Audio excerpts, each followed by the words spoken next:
হ্যাঁ রাক্ষস, আমি তোমার জন্য লাড়কে নিয়ে আইছি, এখন আমার ইচ্ছা পূরণ করো। আচ্ছা ঠিক আছে, এই যে এই নে। আরে শালা তুই এটা কি দিতেছিস আমাকে? আচ্ছা তাহলে এটা নে। হ্যাঁ এখানে কি হচ্ছে?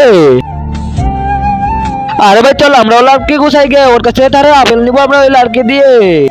আরে ভাই ওই দেখ সামনে কতগুলো লাড়কে ধোয়া, তাড়াতাড়ি করে চল ওটা নিয়ে নে। আরে শালা তোরা কি করতেছিস? আরে কে রে তুই? আরে উপরে তো দেখে। আরে শালা আমি কষ্ট করে লাকড়ি কাটতেছি আর তুই চুরি করতেছিস। আরে তাড়াতাড়ি ভাগে খা।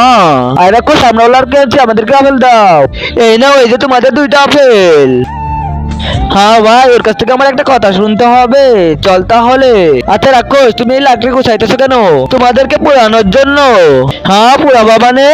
খেলনা এই সাদা কালা সাবস্ক্রাইব বাটনটা টিপে দিয়ে সাবস্ক্রাইব করবে, তার মা বাবা যেন 100 বছর বেঁচে থাকে, আমি দোয়া করে দিলাম। আর যারা এই ভিডিওতে একটা লাইক আর একটা কমেন্ট করবে, তাদের মনে আশা যেন পূরণ হয়ে যায়, আমি দোয়া করে দিলাম। কারণ তোমরা যে আপেল খাইতেছো, আপেল খাই একটু পর তোমরা মারা যাবে, তারপরে তোমাদেরকে পুরাই আমি খেয়ে ফেলবো।